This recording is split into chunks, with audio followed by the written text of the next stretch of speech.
एक चैनल है जिसका नाम है द वायर। द वायर जो है कुख्यात है अपनी जिहादी टाइप की जर्नलिज्म करने के लिए, और आरफा खानम शेरवानी और वरदराजन नाम के पत्रकार इसमें कार्यरत हैं। तो उसमें ही एक उमर राशिद नाम का एक पत्रकार काम करता था, जिसके बारे में उसके साथ की कोई लड़की थी जो कि हिंदू लड़की थी। वो लिखती है कि this is a public call to call out Umar Rashid, जो कि वायलेंट सीरियल ऑफेंडर, असॉल्टर है, rapist, masquerading as progressive journalist है, और पहले द हिंदू और आउटलुक जैसी संस्थानों में काम कर चुका है। और उसके बारे में लिखती हैं, आगे वो लिखती हैं कि वो अपने आप को इमेंसली प्रोग्रेसिव और इमोशनली कंसिडरेट करके सोशल मीडिया पे दिखाता है। और एक बार जब वो किसी हिंदू लड़की से संबंध बना लेता था, तब वो किस तरह से ट्रीट करता था इसके बारे में विवरण देती कि I was physically pushed around, kicked, slapped, almost choke to death, Umar raped me. इसमें कोई कहने में संशय नहीं, इनके खुद के शब्द हैं, उमर रेप्ड मी। और ये इसको विश्वास भी नहीं कर पाती थी, और ये सीक्रेटली डॉक्टर को विजिट करती थी क्योंकि वो अलाउ नहीं करता था कि वो करे। उनको रैशेज और यीस्ट इन्फेक्शन हो गए, रेगुलर आईपीएल खाने से हार्मोनल चेंज प्रॉब्लम्स हो गई, और अंततोगत्वा इतना सब कुछ करना अधिकाधिक नहीं था, तो उमर ने उनको बीफ खिलाने पे मजबूर कर दिया। कि उमर का कहना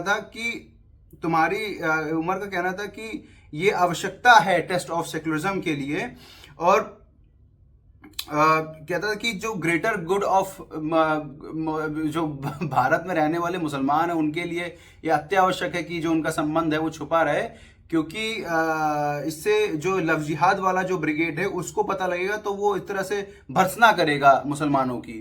तो जो ये मुस्लिम जो ये हिंदू महिला थी वो इन सबको मान भी लेती हैं, क्योंकि उन्हें वास्तव में लगता है कि ये सेक्युलरिज्म के लिए बहुत इंपॉर्टेंट है।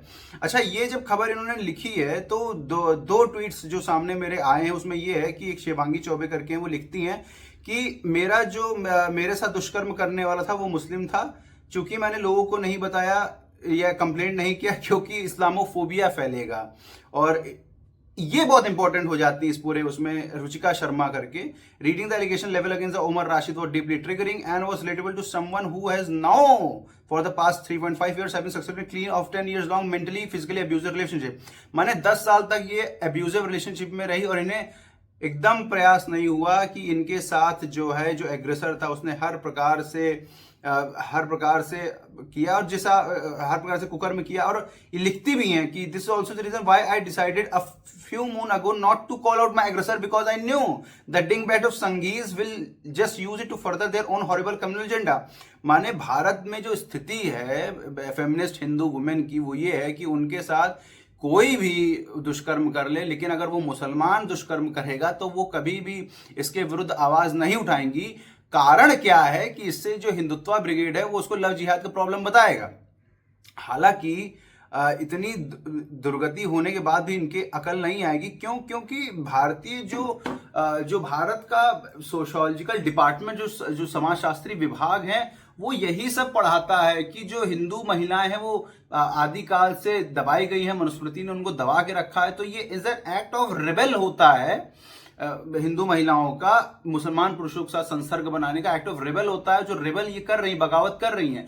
अब चूंकि मुसलमानों की स्थिति एकदम क्लियर है कि उन्हें काफिर महिलाओं के साथ कैसा व्यवहार करना है, उनके लिए वो माले गनीमत है। काफिरों को महिलाओं के साथ बलात्कार भी कैसे करना है ये भी स्पष्ट है उनके दिमागों में, ये कोई छुपी बात नहीं है, लिखा हुआ है तमाम जगह पर। उसको आप अगर गूगल करना चाहे तो अल अजल करके आप गूगल कर सकते हैं, अल अजल, तो उसमें लिखा हुआ है। और तमाम किताबें लिखी गई हैं। इसमें एक इंपॉर्टेंट हो जाती है ये किताब के.एस. लाल की, ये वाली, the Muslim slave system in medieval India. ये आप पढ़ेंगे तो उसको पता रहेगा कि किस प्रकार से मुसलमान जो है हिंदू स्त्रियों का किस तरह से उनको अपने हरम में रखते थे। इसीलिए जो है महारानी पद्मावती ने, जो महारानी पद्मिनी थी, उन्होंने जौहर कर लिया था। और तमाम जौहर की कई सारी परंपराएं भारत में इसी वजह से एक तरह से फोर्टिफाई होती चली गई। और आज की नवीन परिदृश्य में हम देखते हैं कि इन्हीं जौहर करने वाली महिलाओं के विरुद्ध एकदम गलत तरह की भाषा, यही रुचिका शर्मा जो अर्धनग्न निवृत्त होकर यूट्यूब पे वीडियो बनाती हैं वो उन्होंने कहे हैं, ये कोई छुपी बात नहीं कुछ है। तो कुल मिला के हिंदू महिलाओं को फेमिनिस्ट स्टडीज और जेंडर स्टडीज के जरिए उनके जो सेंस ऑफ ऑनर थे उससे ही विहीन कर दिया गया है। और उससे विहीन करने के कारण क्या हुआ है कि ये जो है उमर राशिद की जैसे इस लोग दरिंदे पैदा हो रहे हैं, वो सीधे भोग कर रहे हैं हिंदू महिलाओं का। और रुचिका शर्मा जैसे निर्वस्त्र अर्धनग्न स्त्री जो जो रुचिका शर्मा ने स्वयं पद्मिनी माता के विरुद्ध इतने सारे प्रलाप किए थे, तो ये लोग क्यों कर रहे हैं? क्योंकि इन्हें खुला जो छूट है, वो भारत का जो अपर कास्ट हिंदू वुमेन है वो टोटली ब्रेन वॉश हो चुका है।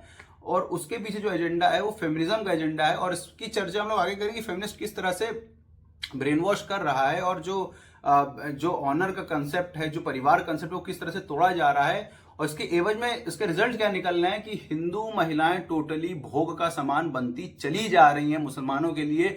और भोग का सामान होने के बावजूद उनको समझ में ही नहीं आ रहा है कि उनका भोग हो चुका है। इसलिए बाकी ट्रेडिशन आप लोग फॉलो करते रहिए। डिटेल वीडियो सून।